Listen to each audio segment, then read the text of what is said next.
سیدنا علی رضی اللہ تعالی عنہ د ژوند او داغه د تاریخ بیان مونږ کو. سیدنا علی بن ابی طالب رضی اللہ عنہ په ډیرو احادیثو کې رسول الله صلی الله علیه وسلم د حضرت علی رضی اللہ عنہ صفت و تعریف فرمایله. حضرت علی رضی اللہ عنہ مبارک زندگی کی مختلف قسم کارنامے د اسلام د پارا مسلمانانو د پارا مختلف قسم خدمتونه شته. حضرت علی رضی اللہ عنہ د علم د زهد د بہادری د تقوا د اطاعت رسول صلی الله علیه وسلم یو عظیم نمونه و. 500 احادیث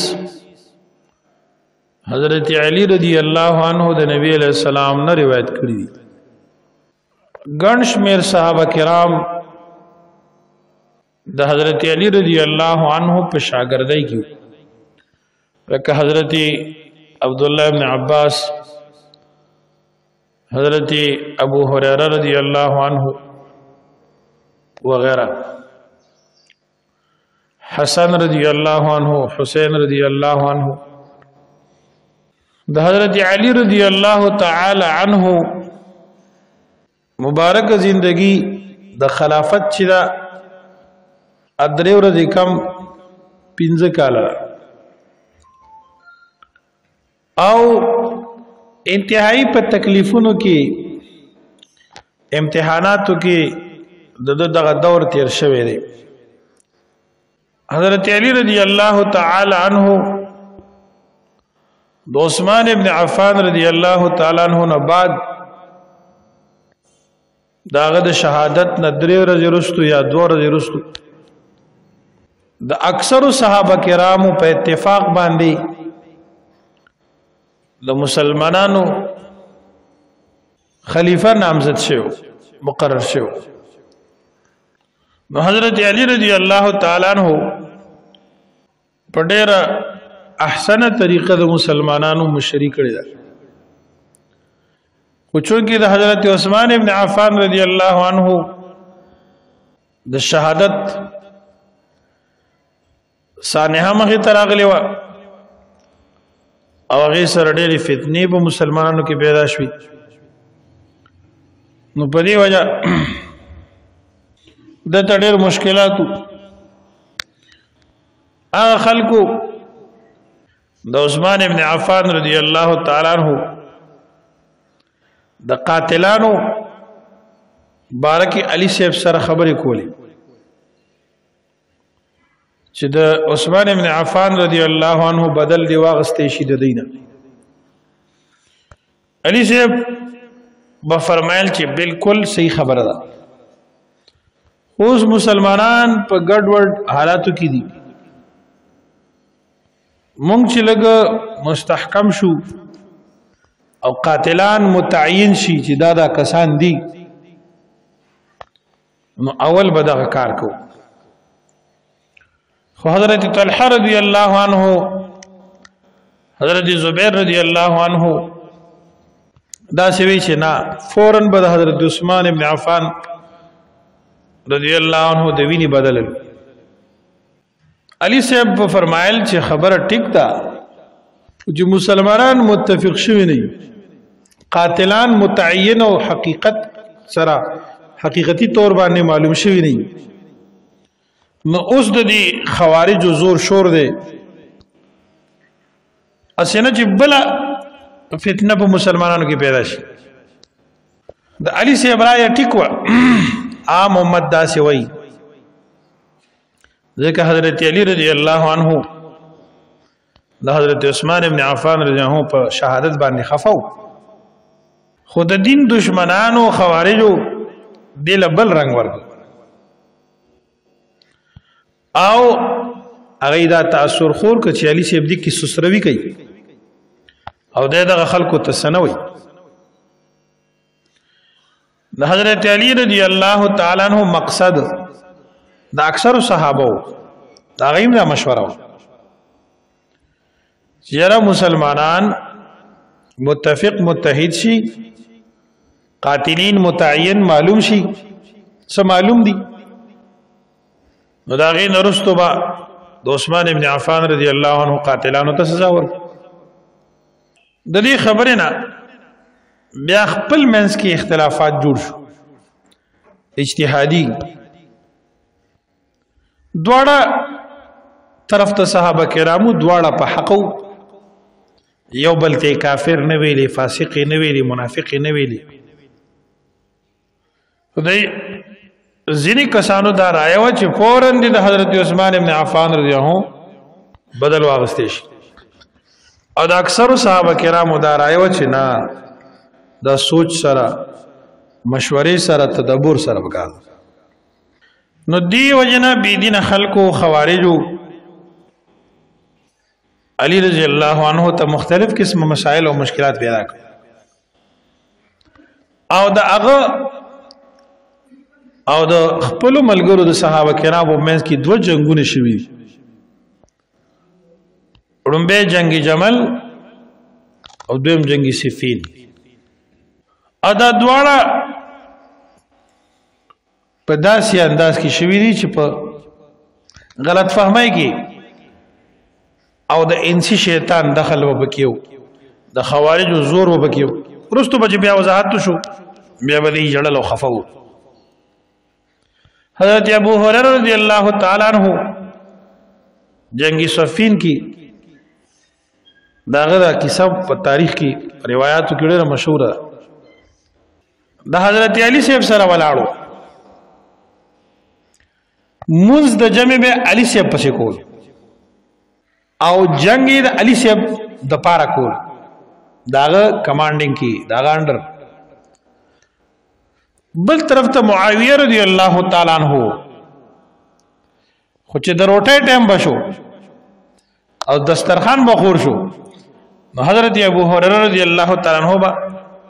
روټۍ ته د معاویه رضی الله عنه په دسترخوان کې ناست سوچ چا سره دښمنی کوي دا وبنس کی هغه د کور وبنس کی خوراک یا داغه دسترخوان ته کې ناسیدل او کېدې نشي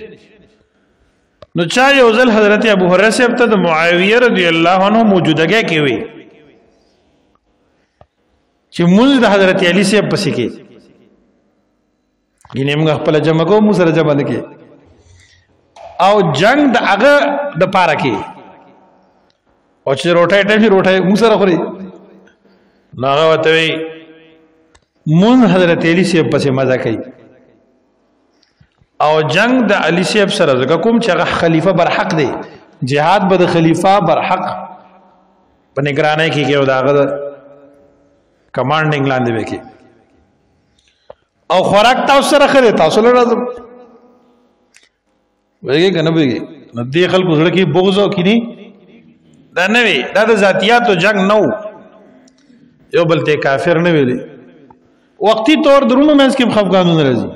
د پلارو د زوی منځ کې مرضی دا انسانانو چا د حضرت علی صاحب نه تاسو کو چې دا کوم کسانو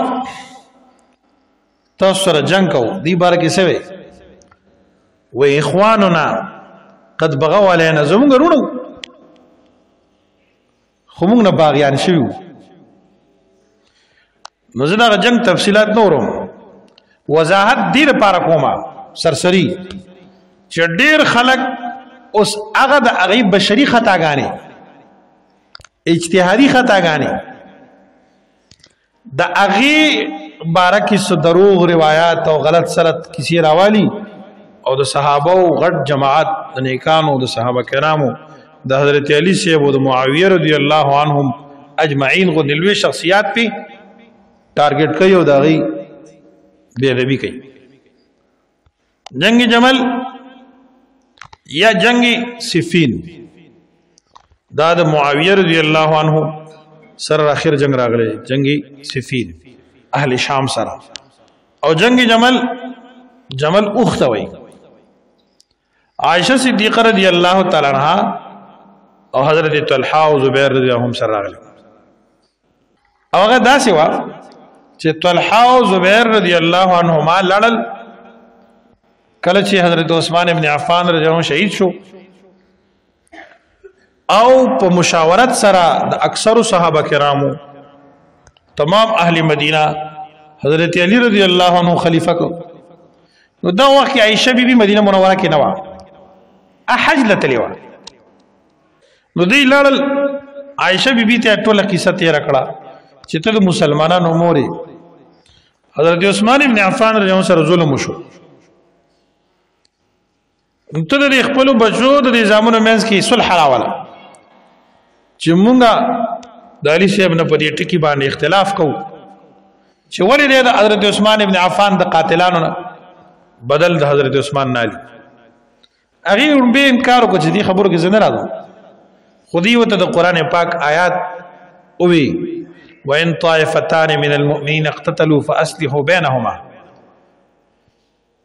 فإن بغت إحداهما على الأخرى فقاتلوا التي تبغي حتى تفيء إلى أمر الله فإن فاءت فاصلحوا بينهما بالعدل وأقسطوا إن الله يحب المقسطين دا آیات ودو چې الله پاک د صلح حکم کوي چې دوه مسلمانان مینس کې جګړه کوي جنگ کوي تاسو دغه صلح راوړي عائشہ بیبي آماده شو او داسې مشوره وشوه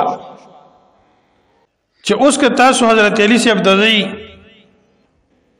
الته خوارج هم دی غسرا پټ پټ د اسلام دشمن خلک هم دي په مدینه منوره کې نو اسنه چې جنگ جوړ شي لہذا تاسو به بصری ته لاړ شئ او حضرت علی صاحب په څه طریقه باندې روغ واړی خپل کې بکی نه مشوره وکړي او د حضرت عثمان ابن عفان د قاتلانو نه بدل والی قصاص به کوي دا ټیک خبره و بیا د خوارج دی له غلط رنگ ورکو علي صاحب ترالل وتوي چې دی خوستانه جدا شو ادیستا خلاف سازش جوړي همیشه چې سو خبره تا تروړي ما تروړي نو دې کې وړ سوچ کې غره د شیطان د لاس ډیر کور نورانی هر وخت دا په خلکو سونه په خلکو دی دوه شي موت تاسو شي حضرت علی رضی الله تعالی عنہ ځان سره کسان کړ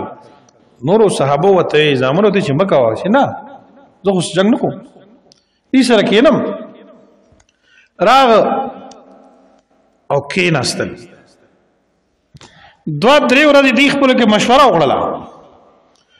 په درېمه مشوره درېم ورځ باندې دا شوی چې بیګاله په فائنل خبره کو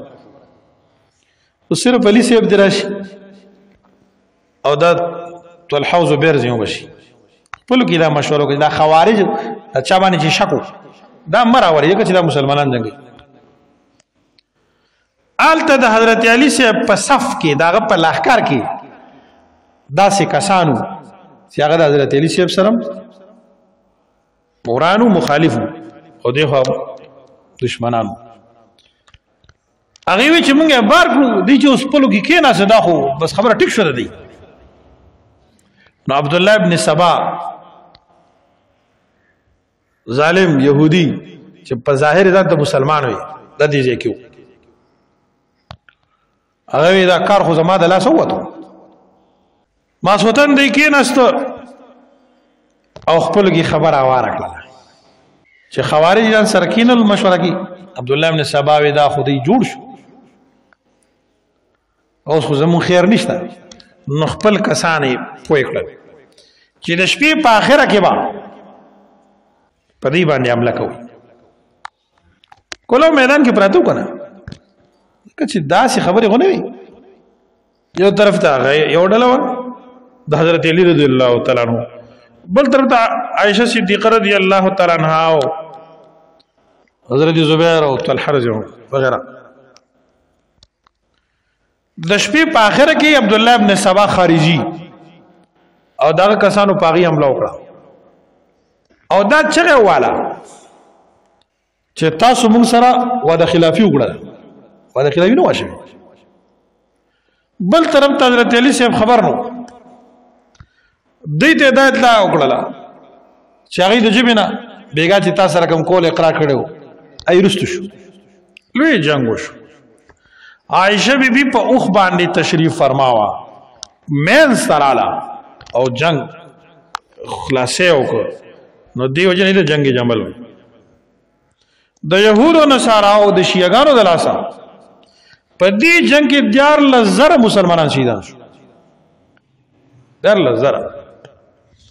نن موږ تاسو د اسلام د مذهب د دین ضروری عقاید نه نه خبر نو دا قصه چې به علم سړی توګي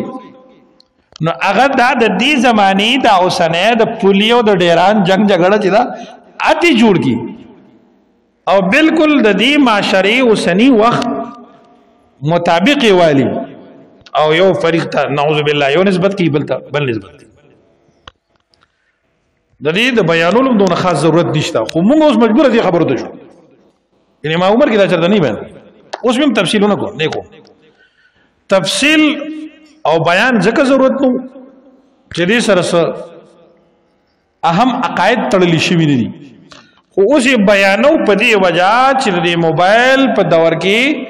شیعاګانو او نورو بازي گمراه خلکو دغه واقعات راواصل او دغه د خپل خواهش مطابق وضاحت کوي او بیا په صحابه باندې بدر دوی نو چې یو مسلمان ته حقیقت واضح وي هغه به دغه گمراه کن پر پروپاګاندا نه شکار کیږي اوس زموږ په کتابونو کې دا لیکلي چې دا جنگ چې کوم شوی دی په خطا کې شوی دی تاسو په څه منظر وګورئ دواړو طرف ته الله اجر ورکړي سبحان الله ځکه د دواړو مطالبه سره د ځان نه ده د پټی نه ده د کرسی نه ده د عہدې نه ده یو طرف ته فریق وای چې مظلوم خلیفہ د مسلمانانو په خپل کور کې شهید شوی دی دغه بدل دی واغستې شي صحیح خبره بل طرف ته وتا اکثر پویا صحابه وای زیرک مدبرین چې ټیک وای خود اغسل یو طریقې ټولونه اهم خبر دغه دا نه وای چې نه نالو دا نه وای چې تاسو غلط وای نو دا راته وای چې دي کې گمراه سوق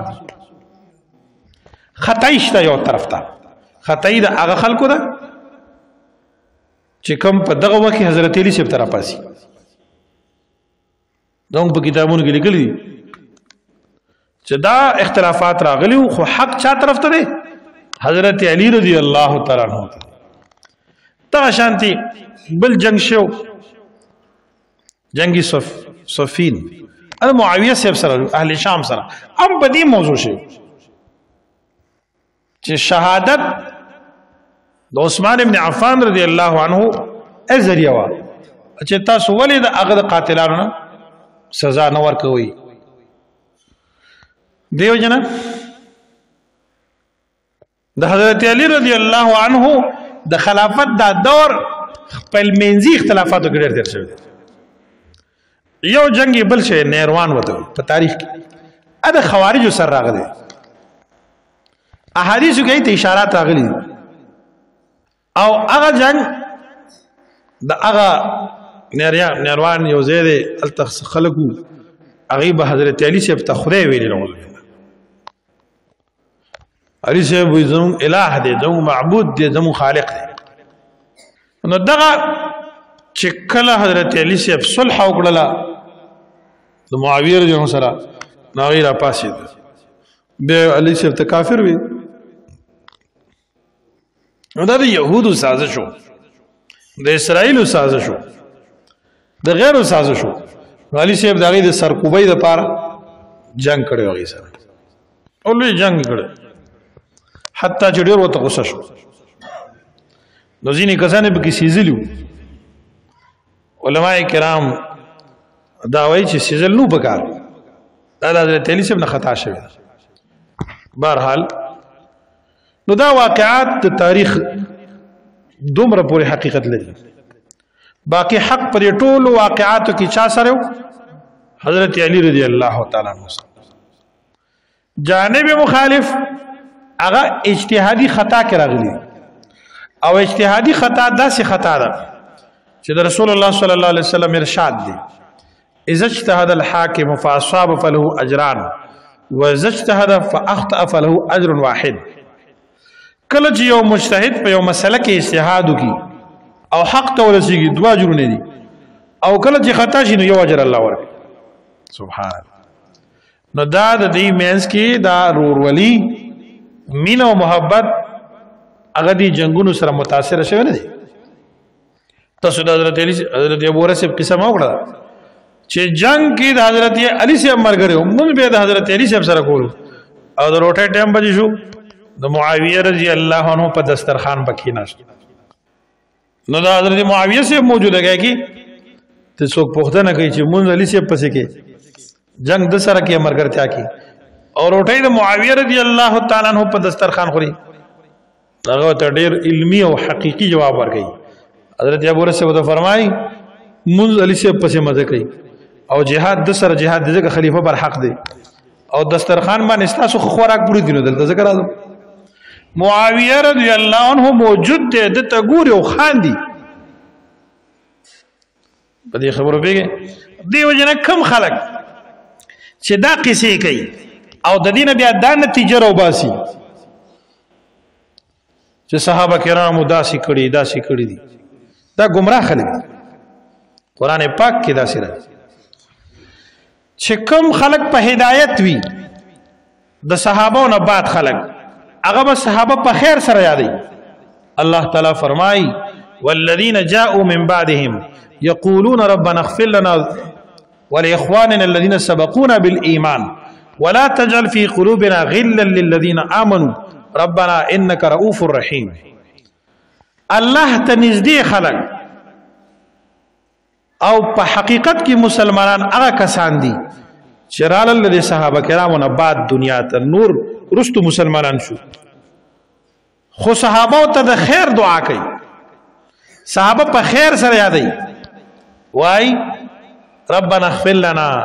یا الله مونږ وبخي ولاخواننا الذين سبقونا بالایمان زمون اغرونه وبخي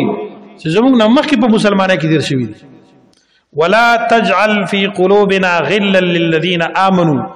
او مگر زمون په زړونو کې کینه کسان د پاره چې مؤمنان صحابو تم پړ کې بغض پیدا نکړي. ربنا انك رؤوف رحيم اے زمونږ ربا ته مهربان ای او شفقت کوونکی. بلکې کم خلک چې د صحابو دا خپل مینس کې او قرآنی اختلافات یادې او بیا په صحابو بدوي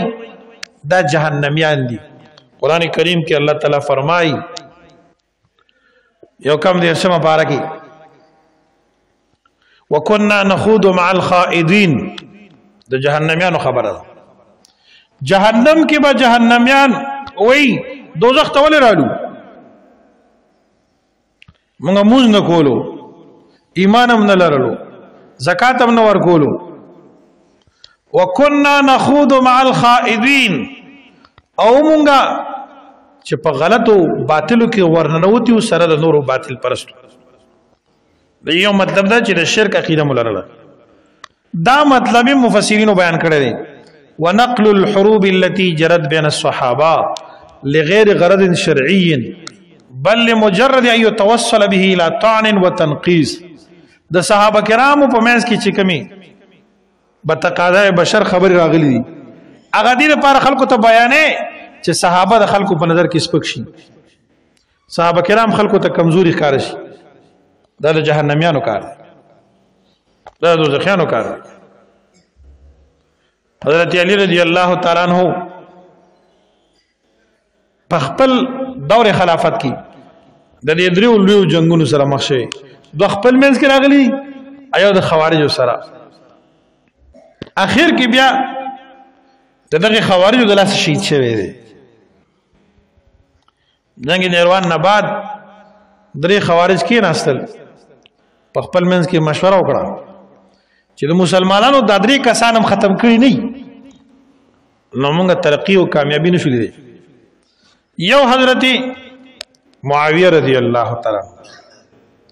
دویم عمرو ابن العاص رضی الله تعالی او دریم حضرت علی رضی الله عنه. معاویه رضی الله تعالی عنہ او عمرو بن العاص دا په شام کې حضرت علی سے په کوفه کې درې وړو سلام وکړه چې دا درې واړه په شهادت باندې رسو شهیدان کو به او په یو ورځ یا به یو لسم روجوي درې واړه به دا کار کوي که یو لسم روجه مشوا نو په ولسم روجوي ای مشوره ده شو ګوره دین دشمنان دي یو سړی چې د صحابه کرامو په باره کې بے اعتماد او د صحابه کرامو په باره کې